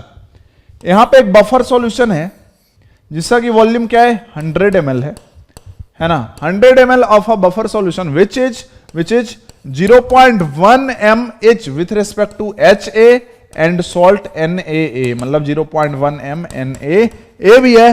To make the pH of solution 5.5, तो इसमें बताना है कि NaOH कितना ग्राम ऐड कर दें कि ताकि pH ऑफ सॉल्यूशन क्या हो जाए 5.5 हो जाए। सबसे पहले ओरिजिनल सॉल्यूशन को तो पहचान लो। ओरिजिनल सॉल्यूशन की अगर हम बात करें तो अपना जो ओरिजिनल सॉल्यूशन है वो एक एसिडिक बफर है, अगर आप प्यार से देखोगे तो, क्योंकि HA क्या है वीक एसिड है, HA क्या है वीक एसिड है, देखो इसके लिए pKa भी दिया हुआ है। ठीक है, और NaA क्या है, Na क्या है उसका सॉल्ट है, उसी का सॉल्ट है, तो ये क्या हो गया एसिडिक बफर। तो ओरिजिनल जो अपना सॉल्यूशन था वो क्या था, एसिडिक बफर था। अब एसिडिक बफर में देखो हम क्या कर रहे हैं, स्ट्रॉन्ग बेस को ऐड कर रहे हैं। तो जब भी बफर में कोई स्ट्रॉन्ग बेस या फिर स्ट्रॉन्ग एसिड ऐड करे तो आपको बस ये देखना है किसको हम ऐड कर रहे हैं, बेस को, ये किससे रिएक्ट करेगा, एसिड से। क्या इस सॉल्यूशन में कोई एसिड है, हाँ कौन, HA, रिएक्शन लिख दो, हो गया क्वेश्चन खत्म, क्वेश्चन खत्म जी। कुछ लोग सोच रहे होंगे सर ऐसे भी पढ़ाई होती है क्या, होती है ना, हर जगह नहीं होती है, 10-20 हजार बच्चों को ऐसे पढ़ाया जाता है, बाकी तो सब ऐसे ही। बुरा मत माना, तुम उस 10-20 हजार में नहीं हो, ठीक है। कभी कभार क्या होता है मैं बोल देता हूँ ना, लोगों को बुरा लग जाता है, कहते हैं कुछ तो कर नहीं सकते सर का। अच्छा सर हमें ऐसा क्यों बोल देते हो, हमें बुरा लगता है, दिल से बुरा लगता है यार, ऐसा मत बोला करो। अरे बच्चे तुम्हारे लिए तो बोल रहे हैं।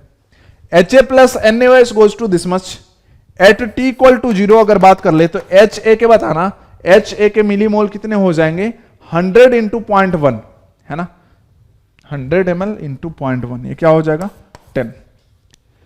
सिमिलरली NaOH के जो हमने ऐड करे हैं मिली मोल नहीं पता है यार, मान लेते x मिली मोल ऐड किया होगा। इनिशियली Na कितना था, इसके मिली मोल कितने थे 10 थे ना, 100 इंटू 0.1, ठीक है। फाइनली जब रिएक्शन हुआ तो ध्यान से बताना यहां पे लिमिटिंग रेजेंट कौन होगा। हमेशा आपको याद हो तो बफर जब मैंने पढ़ाया था एडिशन, उसमें पढ़ाया था कि बफर है उसमें अगर हम स्ट्रॉन्ग एसिड ऐड करें उसका क्या इफेक्ट होगा, या स्ट्रॉन्ग बेस ऐड करें तो क्या इफेक्ट होगा। तो जिसको हम ऐड कर रहे हैं ना वही हमेशा लिमिटिंग रेजेंट लेते हैं, अदरवाइज क्या होगा, अदरवाइज क्या होगा, ध्यान समझो, ये ज्यादा हो गया तो ये तो क्या होगा, HA को तो पूरा कंज्यूम करा देगा, मतलब वीक वाला कंपोनेंट ही नहीं रहेगा, तो बफर ही फिर नहीं रह पाएगा। मैं क्या कह रहा हूं कि अगर मान लो आपने NaOH को लिमिटिंग रेजेंट नहीं लिया, NaOH को एक्सेस में ले लिया, तो क्या होगा, फिर लिमिटिंग रेजेंट HA हो जाएगा। तो HA पूरा कंज्यूम, सॉल्यूशन में HA है ही नहीं, तो फिर बचेगा कौन सॉल्यूशन में, Na और NaOH। ये तो क्या है, स्ट्रॉन्ग बेस है, और ये क्या है अपना उसका सॉल्ट है। स्ट्रॉन्ग बेस और स्ट्रॉन्ग सॉल्ट कभी भी बफर नहीं बनाते। एक क्वेश्चन इस पे भी आता है, बफर कौन बना सकता है, कराया, उसको रिवाइज कर लेना, ठीक है। चलो, तो ये है लिमिटिंग रेजेंट, ये पूरा खत्म हो जाएगा, ठीक है। अगर ये x खत्म हो रहा है तो ये भी कितना खत्म होगा, x खत्म होगा, तो x मिलीमोल खत्म हो गया, 10 माइनस एक्स, और यहां पे क्या आएगा 10 प्लस एक्स। तो ये हमने क्या लिखा है, फाइनली, इक्विलिब्रियम नहीं, फाइनली मिलीमोल्स, ठीक है। अभी बताओ, अभी भी ये क्या रहेगा, बफर ही रहेगा, कैसा, एसिडिक ही। तो pH क्या होगा, ये होगा pKa, जो कि क्या दिया है 5, प्लस लॉग सॉल्ट, मतलब कॉन्जुगेट बेस, यहां पे तो कोई टेंशन नहीं है, 10 plus x divided by 10 minus x. Clear, हाँ सर। जितना NaA का मिलीमोल्स होगा उतना ही A माइनस के भी मिलीमोल्स होंगे, तो 10 प्लस एक्स, दोनों तरफ यूनिट सेम लिखना है, इसको मिलीमोल लिखा था, इसको भी मिलीमोल लिखा, कोई टेंशन नहीं। pH कितना बना देना अपने को, बना देना है 5.5, तो this is equal to 5.5 minus 5 कर लो, this is equal to log 10 plus x upon 10 minus X, हाँ या ना, हाँ। दिस इज इक्वल टू 0.5, 0.5 किसका लॉग होगा, तो देखो 3.16 का, इसका मतलब हम क्या लिख सकते हैं कि लॉग 3.16, समझ में आया, एंटी लॉग ऑलरेडी क्वेश्चन दिया है ना, ये हो जाएगा लॉग 3.16 लेंगे ना, तभी क्या आएगा 0.5। देखो ना, एंटी लॉग ऑफ 0.5 क्या दिया, 3.16, मींस क्या है कि 0.5 लॉग किसका आएगा, इस नंबर का आएगा। क्लियर, हाँ। तो log 3.16, this is equal to log 10 plus x upon 10 minus x. तो यहां से अगर हम देखें तो क्या कर सकते हैं, स्पेस नहीं, यहां पे लिख दूं मैं, यहां पे ऐसा हो जाएगा 10 plus x divided by 10 minus x, this is equal to what, 3 minus 1 6। तो यहां से आप x निकाल सकते हो, x क्या था, मिलीमोल था, किसका, NaOH का, जो ऐड किया गया है। हमसे क्या पूछा था, ग्राम ऑफ NaOH, तो ग्राम ऑफ NaOH क्या होता है, मोल इंटू मॉलिक्यूलर वेट इन ग्राम होता है। तो ये क्या हो जाएगा, x इंटू 10 का पावर -3, और NaOH का मॉलिक्यूलर वेट निकाल दो, 23 और 17 40, तो इतना ग्राम अपना क्या आएगा, आंसर आएगा, जो कि आप कैलकुलेट करके आंसर रिपोर्ट करो मुझे, है ना। इतना आएगा 40x इंटू 10 का पावर -3 ग्राम। क्लियर, समझ में आया। तो बफर में दो ही टाइप का क्वेश्चन आता है, एक तो डायरेक्ट फॉर्मूले पे, या फिर बफर बना हुआ उसमें या तो स्ट्रॉन्ग एसिड ऐड कर दे या स्ट्रॉन्ग बेस ऐड कर दे, चाहे बफर कोई भी हो, वो एसिडिक बेसिक कोई भी हो। तो आपको यही देखना है कि जब भी आप बफर में स्ट्रॉन्ग एसिड या स्ट्रॉन्ग बेस ऐड करोगे, जैसे स्ट्रॉन्ग एसिड ऐड किया तो बफर में आपको ढूंढना है कि बेस कौन है, बेस के साथ रिएक्शन लिख दो, कहानी खत्म।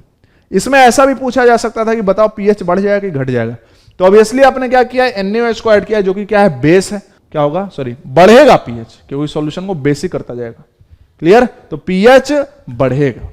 क्लियर, हाँ। तो सॉल्यूशन फाइनली क्या हो जाएगा, ज्यादा बेसिक हो जाएगा। तो ऐसे क्वेश्चन भी पूछे जा सकते हैं। Next, the conjugate acid of NH2 minus.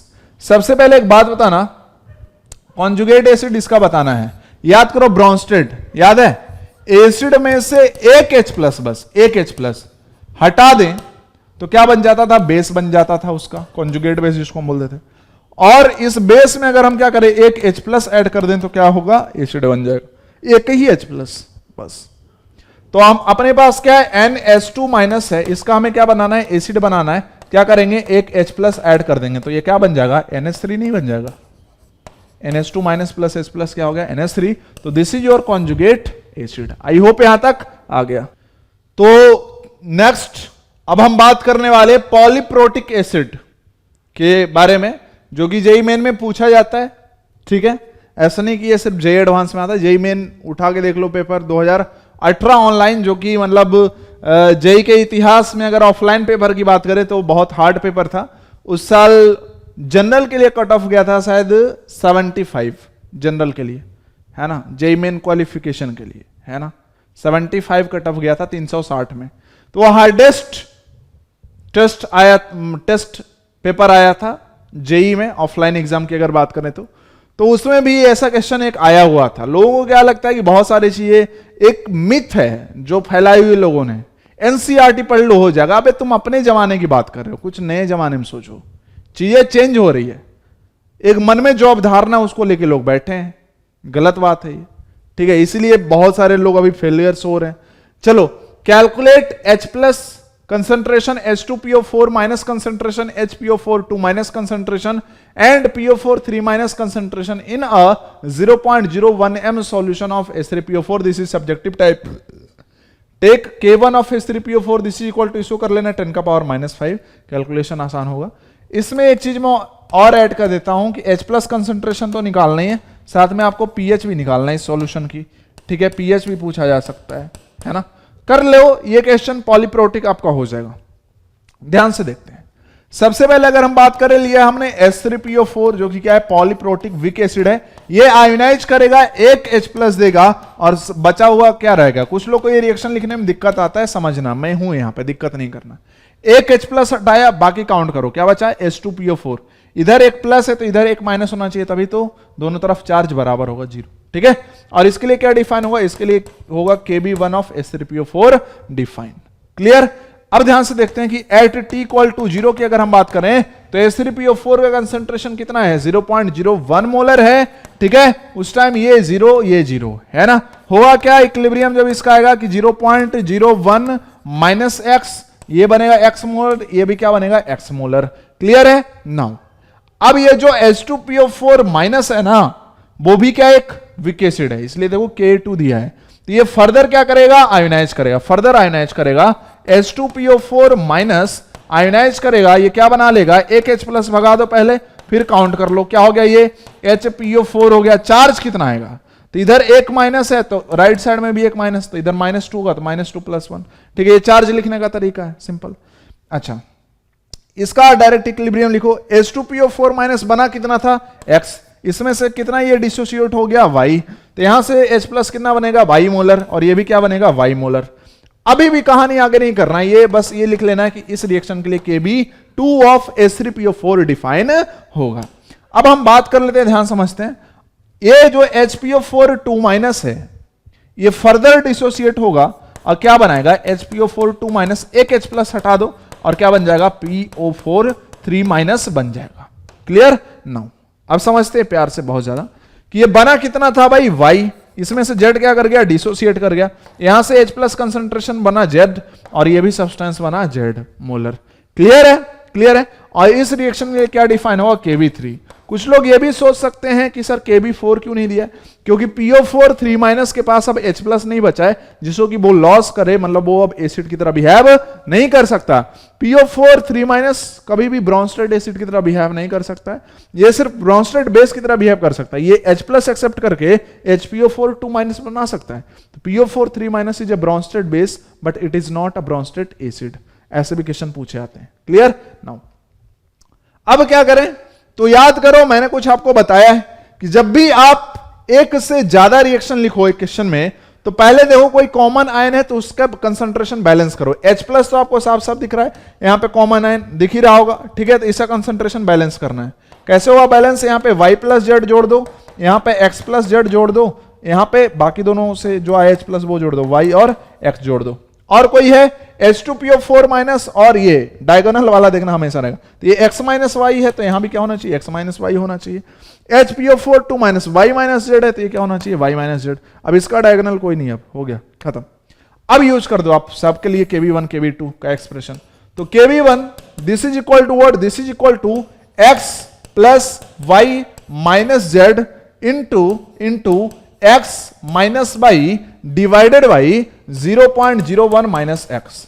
KB1 का वैल्यू है 10 का पावर -5, उस हिसाब से ये x क्या होगा, नेग्लेजिबल होगा। ठीक है, अच्छा एक्स वाई जेड में हमेशा ध्यान से देखना, चूंकि यहां पे KB1 जो है वो -5, KB2 क्या हो गया 10 का पावर -8, मतलब 1000 टाइम्स का डिफरेंस है ना, और KB3 10 का पावर -13, ये तो बहुत ही कम है। ठीक है, तो इसका मतलब हम ये कह सकते हैं KB1 is greater than KB2 and this is greater than KB3, तो इसका मतलब जो करस्पॉन्डिंग डिसोसिएशन होगा वो भी इसी ऑर्डर में होगा, एक्स वाई एंड जेड। ये ऐसा आपने पढ़ा भी होगा। ठीक है, और यहां से कॉन्सेप्ट और आया कि अगर हम सक्सेसिव डिसोसिएशन की बात करें तो आयनाइजेशन कांस्टेंट घटता चला जाता है, मींस और डिसोसिएशन घटता चला जाएगा, है ना, पॉलीप्रोटिक चाहे एसिड हो चाहे बेस हो। अच्छा, इसका मतलब एक्स के रेस्पेक्ट में वाई और जेड दोनों को ही आप क्या कर सकते हो, नेग्लेक्ट कर सकते हो। तो यहां से क्या हो जाएगा, x square this is equal to KB1 means 10 का पावर -5 इंटू 0.01, ये क्या हो जाएगा 10 का पावर -2, तो ये क्या हो गया 10 का power -7, this is your x square. ठीक है, बहुत बढ़िया बात है यार, कैलकुलेशन और मैं आसान कर दूं क्या, क्योंकि एग्जाम में तो आसानी आएगा, इसको 0.1 ही लेते हैं, 0.01 नहीं लेते हैं। ठीक है, उससे देखो कैलकुलेशन आसान हो जाएगा। कैसे, यहां पे आएगा 0.1 तो उधर मल्टीप्लाई होगा 10 का पावर -1, तो ये क्या बन जाएगा 10 का पावर -6, तो यहां से x की वैल्यू क्या आ जाएगी, x की वैल्यू आएगी 10 का पावर -3 आएगी। अब ध्यान से देखना, अगर इस क्वेश्चन में सिर्फ pH पूछता, मैंने क्यों बोला था कि pH निकालने वाला क्वेश्चन ऐड कर लो, अगर इस क्वेश्चन में सिर्फ pH पूछता तो हमें किससे मतलब था, सिर्फ H+ के कंसंट्रेशन से मतलब था, चाहे कहीं का भी ले लो, हर जगह बैलेंस करके लिख चुके हैं। तो H+ क्या था, x + y + z, इतना ही तो था ना, मोलर कंसंट्रेशन ऑफ H+।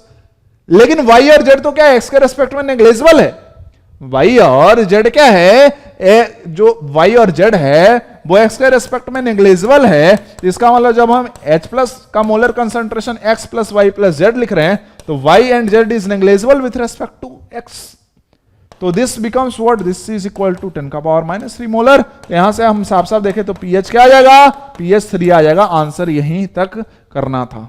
ठीक है, तो pH क्या आ गया, 3 आ गया, H+ भी आ गया, कहानी खत्म। लेकिन एग्जाम वाले जानते हैं ना कि इससे तो बच्चों का टाइम बच जाएगा।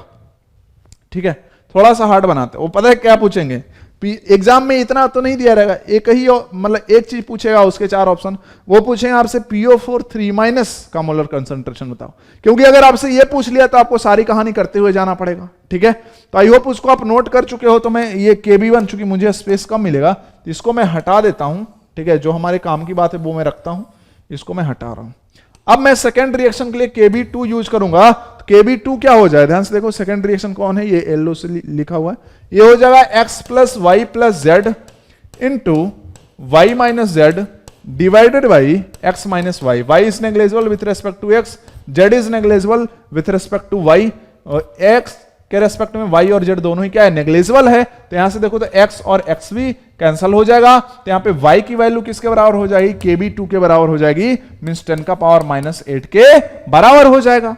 बहुत बढ़िया बात। सिमिलरली अगर हम KB3 की बात कर लें, H+ भी आप लिख चुके हो ना। ठीक है, इसको मैं हटा दूं, हाँ सर हटा दो, x की वैल्यू मैं साइड में लिख देता हूं ताकि हमें वो याद रहे, 10 का पावर -3, क्योंकि आगे कैलकुलेशन में यूज होगा वो। x इज इक्वल टू 10 का पावर -3, y इक्वल टू 10 का पावर -8। KB3 की बात कर लें तो ये क्या हो जाएगा, x + y + z और इंटू क्या हो जाएगा, z divided by y - z होगा। और ये क्या दिया है, 10 का पावर -13 दिया है।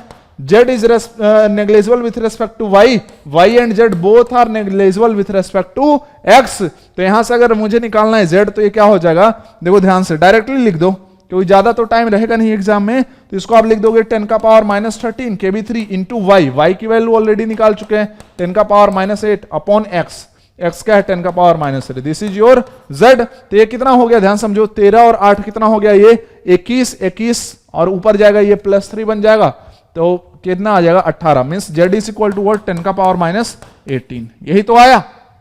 अब तो जो पूछा है सब निकाल दो, pH ऑलरेडी निकाल चुके हैं, H+ ऑलरेडी निकाल चुके हैं। ठीक है, HPO4 क्या क्या पूछा था आपने से, H2PO4- ना, निकाल दो ना यार, कोई टेंशन नहीं है। आई होप कि पॉलीप्रोटिक वाला भी कॉन्सेप्ट आपका क्लियर हो गया। ठीक है, H2PO4-, ध्यान से देखेंगे कितना है H2PO4- ढूंढो, x - y है, y is negligible with respect to x, है ना, तो ये क्या हो जाएगा 10 का पावर -3 मोलर ही हो जाएगा अप्रॉक्स। सिमिलरली अगर हम लिखते हैं किसके बारे में, HPO4 2- के बारे में, तो ये क्या है y - z है, z इज नेग्लेजिबल, तो इसका मतलब ये क्या हो जाएगा y के बराबर हो जाएगा अप्रॉक्स, तो ये हो जाएगा 10 का पावर -8 मोलर। PO4 3- की अगर हम बात कर लें तो PO4 3- क्या है, z है, तो this is equal to what 10 का पावर -18 मोलर। यार ये तो बहुत ही नेग्लेजिबल है, ठीक है, समझ में आ गया बात, क्लियर, किसी को डाउट परेशानी दिक्कत कंफ्यूजन नहीं है, ठीक है। हाँ सर, एक तो देखो ये तो बड़ा थोड़ा हो गया, एग्जाम में आया था H2S वाला, उसमें 2 ही स्टेप होगा। देखो H2S अगर ले लेते हैं यहाँ पे, तो एक बार ये टूटता तो बनाता है H+ और प्लस HS-, ठीक है, और दूसरी बार टूटता तो HS- बनाता है H+ प्लस H2-। तो ये थोड़ा छोटा था, इसलिए जेईई में 2019 में पूछा गया। सिमिलर ये क्वेश्चन है जो कि आप खुद से कर सकते हो, मुझे ये आप करके बताओगे, ठीक है। इथिलीन डाइअमीन है, अगेन ये एक ऐसा बेस है जिसमें कि OH- नहीं है, तो हम क्या करेंगे, यहां पे हम बहुत सिंपल सी एक बात करने वाले हैं, जब इसका हम रिएक्शन लिखेंगे डिसोसिएशन का, तो वाटर के साथ लिखेंगे, है ना। जैसे एक मैं लिख देता हूं, कैलकुलेशन आप कर लेना, तो ये बन जाएगा आपका, क्या बन जाएगा, NH3 plus CH2 NH2 plus OH-। Clear, हाँ सर, ठीक है। फिर अगेन ये क्या करेगा, एक H+ और एक्सेप्ट करेगा, ये जो NH3 प्लस CH2 NH2 है, वापस से इसका H2O के साथ रिएक्शन लिखोगे, ठीक है, और ये बना लेगा NH3 प्लस CH2 और ये क्या हो जाएगा NH3 प्लस और प्लस OH-, ठीक है। इसलिए देखो KB1 और KB2 ही दिया है, 2 ही H+ एक्सेप्ट कर सकता है, 2 ही डोनर एटम थे, नाइट्रोजन के पास एक लोन पेयर था और इस नाइट्रोजन के पास, ठीक है। फिर वापस वो सारी कहानी कर दोगे, यहां से OH- पहले आएगा, मींस POH आएगा, देन PH आएगा। क्लियर, आई होप क्लियर होगा। नेक्स्ट की अगर हम बात कर लेते हैं, दिस इज क्वेश्चन, कह रहा है calculate the pH of solution prepared by mixing 50 ml। अब ध्यान समझना, यहां पे मिक्सिंग की बात आ गई, बोल रहा है कि prepared by mixing 50 ml of 0.2 m। ये देखो क्या लिखा है, C2H4O2 है बेसिकली। C2H4O2 मींस क्या होता है, HCOOH C2H4 है ना। इसको अगर आप सेट करो ना ढंग से, तो देखो तो उस पे चला जाएगा एसिटिक एसिड। एसिटिक एसिड क्या होता है, CH3COOH C2H4O2, है ना। तो ये हो गया एसिटिक एसिड, ठीक है। इसको मिक्स कर दिया, इसको मिक्स किया किसके साथ, 50 ml 0.1 m NaOH के साथ मिक्स कर दिया है। तो यहां पे क्या बनेगा, जो सॉल्यूशन बनेगा उसका हमें pH निकालना है। ये क्या है, एसिड है, ये क्या है, बेस है। जब आप मिक्स करोगे क्या होगा, रिएक्शन। तो रिएक्शन लिख दो, क्या है रिएक्शन बताओ, CH3COOH प्लस NaOH। हमेशा एसिड बेस का रिएक्शन इरिवर्सिबल लिखना है। ये क्या होगा भाई, CH3COONA और प्लस क्या हो जाएगा H2O। क्या करना है बताओ, एसिड बेस का रिएक्शन, तो मिली इक्विवेलेंट से काम कर लो, ठीक है। 50 × 0.2 मिलीमोल आ जाएंगे CH3COOH के, n फैक्टर 1 है तो जितना मिलीमोल उतना ही क्या होगा, मिली इक्विवेलेंट भी होगा। तो 50 × 0.2 5 दूना 10, इसके हो गए मिली इक्विवेलेंट, ठीक है, एट = 0। और NaOH का बताओ 50 × 0.1, ये क्या हो गया 5। उस टाइम ये नहीं था, इसकी तो बात ही नहीं करनी है, क्या मतलब है हमें, ठीक है। फाइनली बताओ, यहाँ पे लिमिटिंग एजेंट की तो बात भी नहीं करनी है यार, जिसका इक्विवेलेंट कम दिख रहा है वो पूरा का पूरा रिएक्ट कर जाएगा, खत्म बात, ये खत्म 0। इसका मिली इक्विवेलेंट बच जाएगा 5 और एक कितना मिली इक्विवेलेंट बनेगा, 5 मिली इक्विवेलेंट बनेगा। अब रिएक्शन के बाद देखो हमारे पास क्या बना है, सॉल्यूशन में देखो ये सॉल्ट बच गया और साथ में CH3COOH भी बच गया, NaOH तो पूरा ही खत्म हो गया। ये क्या है भाई, वीक एसिड है। ये क्या है, उसी का सॉल्ट है, मींस कॉन्जुगेट बेस हमें क्या है भाई मिल जाएगा। तो क्या वीक एसिड और उसी का सॉल्ट हो तो क्या ये बफर नहीं बनाता, बनाता है। कौन सा बफर, एसिडिक। तो इसका pH कैसे लिखते हैं, हेंडरसन इक्वेशन से, pH = pK + log, है ना, कॉन्जुगेट बेस मींस क्या, CH3COO minus concentration upon CH3COOH concentration, यही ना। pK कितना भाई, K ऑफ दिया है ना CH3COOH, आपके एग्जाम में भी K ऑफ CH3COOH यही आएगा, ठीक है। तो इसे कॉरस्पॉन्डिंग pK याद कर लेना, ये होता है 4.74, एग्जाम में टाइम वेस्ट नहीं करने का। ये होगा 4.74 प्लस लॉग CH3COO माइनस का मिली इक्विवेलेंट कितना 5, CH3COOH का भी लिख रहे हैं मिली इक्विवेलेंट, सही है, दोनों जगह सेम चीज लिखनी है, मतलब सेम यूनिट लिखना है। ये 1 log 1 क्या होगा 0, तो pH क्या आ जाएगा 4.74। This is your final answer of this question. तो कहीं भी क्वेश्चन में बफर वर्ड यूज नहीं किया था, है ना, लेकिन हमें पता चल गया कि ये क्या है, बफर है। क्लियर। कई बार तो ऐसा क्वेश्चन बोल देता है कि जैसे एसिड बेस न्यूट्रलाइजेशन करा रहे हैं, तो बताओ कि जब 50% न्यूट्रलाइजेशन कंप्लीट हो गया तो पीएच बताओ।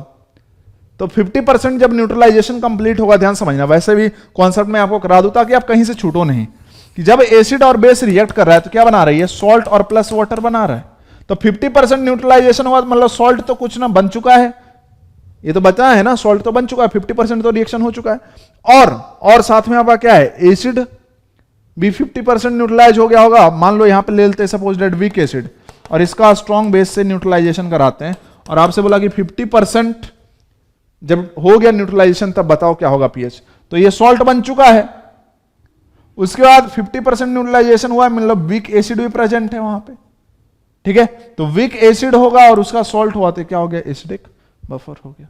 ब्यूरेट में लेते हैं स्ट्रॉन्ग बेस को, तो 50% न्यूट्रलाइज करके छोड़ दिया, अब स्ट्रॉन्ग बेस ऐड नहीं कर रहे हैं। क्लियर। तो फिर जो सॉल्यूशन अभी बना हुआ है वो क्या है, एसिडिक बफर है। तो हेंडरसन इक्वेशन लगा दो। आई होप समझ में आ गया। क्या कह रहा है, calculate the pH of a solution which results from the mixing of 50 ml of 0.3m 50 ml of 0.3m HCl, ये क्या है, स्ट्रॉन्ग एसिड है, with 50 ml of 0.4m NH3, ये क्या है, वीक बेस है। क्यों वीक बेस है, Kb भी दे दिया है, ठीक है। चलो जब एसिड बेस ऐड कर ही रहे तो रिएक्शन लिख देते हैं, NH3 प्लस HCl, ये क्या बना लेगा, NH4Cl, ठीक है, बहुत बढ़िया। कहोगे सर प्लस वाटर किधर बना, भाई क्यों बनेगा यहाँ पे, ये ब्रॉन्स्टेड बेस है। क्लियर। चलो बात करते हैं, अब ध्यान समझते हैं। इसका अगर हम निकाल लेते हैं मिली इक्विवेलेंट, तो NH3 का मिली इक्विवेलेंट बताओ कितना हो जाएगा, 15 × 0.4 तो हो गया मिली मोल, और उसका एन फैक्टर NH3 का 1 ही होता है, तो 50 × 4 ये क्या हो गया 200, तो 200 तो नहीं होगा 20 हो जाएगा, ठीक है, वो 0.4 था। HCl की बात करें तो 50 × 3 150, और इसका एन फैक्टर 1, तो इसका मिली इक्विवेलेंट क्या आएगा 15, उस टाइम ये नहीं है। अब बताना यहां पे ध्यान समझते हैं, ये तो पूरा ये कम है तो पूरा खत्म 0, और इसके कितना बच जाएगा 5 मिली इक्विवेलेंट बच जाएगा, है ना। फाइनली अगर लिखे तो 5 मिली इक्विवेलेंट इसके बच गए। इसके बनेंगे कितने, इसके बनेंगे कितना 5 मिली इक्विवेलेंट ही तो बनेगा। अब ध्यान समझते हैं कि हमारा जो सॉल्यूशन होगा उसमें कौन कौन प्रेजेंट होगा, NH3 प्रेजेंट होगा और NH4Cl प्रेजेंट होगा। दोनों का मिली इक्विवेलेंट कितना होगा 5 होगा। NH3 is what? It is a weak base. NH4Cl is what? It is a conjugate acid of NH3, है ना भाई। सॉल्ट, सर ये तो सॉल्ट है, अरे NH4 प्लस मिल रहा है, इसको देख लो NH4 प्लस इसमें मिल रहा है, कॉन्जुगेट एसिड है, ठीक है। तो ये कैसा हो गया भाई, बेसिक बफर हो गया। ये क्या हो गया, बेसिक बफर। तो क्या लिखोगे इसके लिए, देखो फॉर्मूला कैसे याद करते हैं, जहां भी बेस आए POH लिख दो, आसान। POH equal to PKB plus log, है ना, सॉल्ट जिसको मैं कॉन्जुगेट एसिड बोलूंगा, जो जिसका मिली इक्विवेलेंट क्या है 5 अपॉन बेस, ये भी है 5, ये खत्म, log 1 हो गया। तो POH is equal to PKB, ठीक है। अगेन 1.8 × 10⁻⁻5 है, तो इसके लिए अगर हम PKB देखें तो क्या आएगा 4.74 आएगा। ये वैल्यू तो याद ही कर लो कि -log 1.8 × 10⁻⁻5 इज 4.74, और प्लस log 1 क्या हो गया 0। This is what POH। आपसे पूछा है pH, गलती से भी ये रिपोर्ट मत कर देना। pH क्या होगा 14 - 4.74 होगा, मींस ये क्या आ गया 9.26 हो गया, 9.26 हो गया। तो आंसर आई होप कि समझ में आ गया, न्यूमेरिकल वाले टाइप में पूछे जा सकते हैं। लोगों को देखो, मैंने पता है मैंने इतना क्यों कराया है, ठीक है, NH वाले क्वेश्चन, क्योंकि ये बहुत कम लोगों को आता है और एग्जाम में आता है, और अब तो और आएगा, ठीक है। चलो नेक्स्ट, यहां तो ऑप्शन नहीं लिखा सर।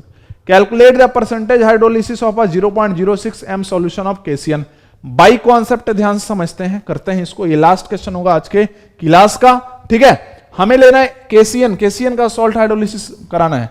तो KCN में देखो K+ कहां से आया होगा, KOH से, तो K+ क्या हो गया स्पेक्ट्रेटर आयन, स्ट्रॉन्ग बेस का पार्ट है। Cn- कहां से आया होगा, HCN से। HCN क्या है, वीक एसिड, मीन Cn- का हाइड्रोलिसिस होगा या नहीं होगा, होगा। तो Cn- का हाइड्रोलिसिस करा दो, Cn- प्लस H2O, ये क्या बना लेगा, ये बना लेगा अपना HCN, और प्लस क्या बनाएगा भाई OH-, ठीक है। अब एट t इक्वल टू 0 की बात कर लेते हैं, तो Cn माइनस का कंसंट्रेशन बताओ उतना ही होगा जितना KCN का कंसंट्रेशन है। कोएफिशिएंट आप देख सकते हो, वो सॉल्ट है, सॉल्ट होता है स्ट्रॉन्ग इलेक्ट्रोलाइट, है ना, कोएफिशिएंट से डायरेक्ट कर सकते हैं। ये होगा 0.06 मोलर, ये उस टाइम नहीं है। OH माइनस है क्या, कहीं कुछ नहीं बोला है, नहीं है, ठीक है। NaOH अगर बोलता तो हाँ पहले से ही होता, ठीक है। एट इक्विलिब्रियम ये क्या होगा, 0.06 माइनस x मोलर, ठीक है।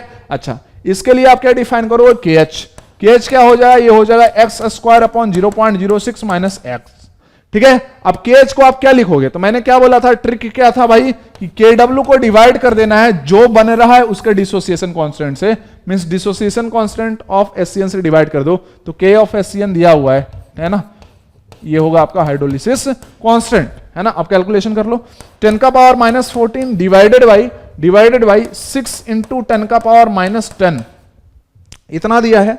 This is equal to x square upon 0.06 minus x. अब यहां पे देखो, आप x को 0.06 के रेस्पेक्ट में नेग्लेक्ट नहीं कर पाओगे। उसका रीजन क्या है, अगर आप KH को प्यार से देखो, ये ऊपर जब जाएगा तो 10 का पावर माइनस 4 बनेगा।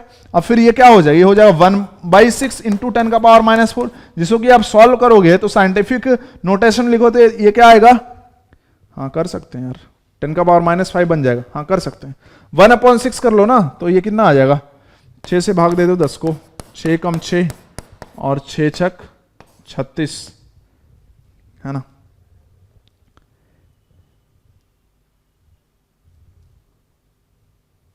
जीरो 6 छक 36, तो 0.16 आएगा ये, जिसको आप क्या लिख सकते हो, 1.6 इंटू 10 का पावर माइनस 5 लिख सकते हो।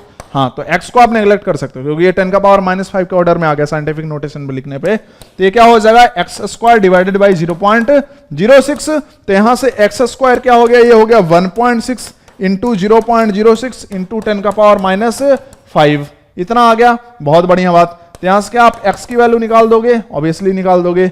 अच्छा, xc क्या है अपना, ch है, तो क्या ये जो h है वो क्या हो जाएगा, x अपॉन c हो जाएगा। x निकाल चुके हैं, c कितना, Cn माइनस कंसंट्रेशन 0.06 है ना, डिवाइड कर दो तो ये h आ गया, ठीक है। तो परसेंटेज हाइड्रोलिसिस बोलना था, तो परसेंटेज h बताना है, तो परसेंटेज h क्या करोगे, ये जो आएगा उसमें क्या करेंगे 100 से मल्टीप्लाई करके लिख देंगे, आंसर आप क्या करोगे, है ना। कैलकुलेशन ही तो करना है, वो करके आप क्या करो, मुझे नीचे रिपोर्ट करो। So thank you very much for watching this video, love you all. अगले क्लास में हम पढ़ेंगे सॉल्युबिलिटी वाली कहानी, ठीक है। एक क्वेश्चन जो मैंने बोला था थ्योरेटिकल आता है, बफर कौन बनाएगा कौन नहीं बनाएगा, वो आप कर लेना, क्लास नोट्स में डायरेक्टली लिखवाया हुआ है, उससे बाहर नहीं आने वाला, ठीक है। सो और बाकी तो मैंने पूरा ही अभी आपको पीएच वाली कहानी कर दी, पीएच कर दिया ना यार, जैसे पॉलीप्रोटिक एसिड हो गया, सॉल्ट हाइड्रोलिसिस हो गया, बफर सॉल्यूशन हो गया, नॉर्मल क्वेश्चंस हो गए पीएच पे, है ना। वॉल्यूम मिक्सिंग वाला भी कर सकते हो, जब एसिड सिर्फ एसिड को मिक्स करे तो बोला है कि H+ ऐड हो जाएगा, ठीक है। तो आई होप कि आपका पीएच वाला सेक्शन अब स्ट्रांग हो जाएगा, अब आसानी से कर सकते हो आप चीजों को।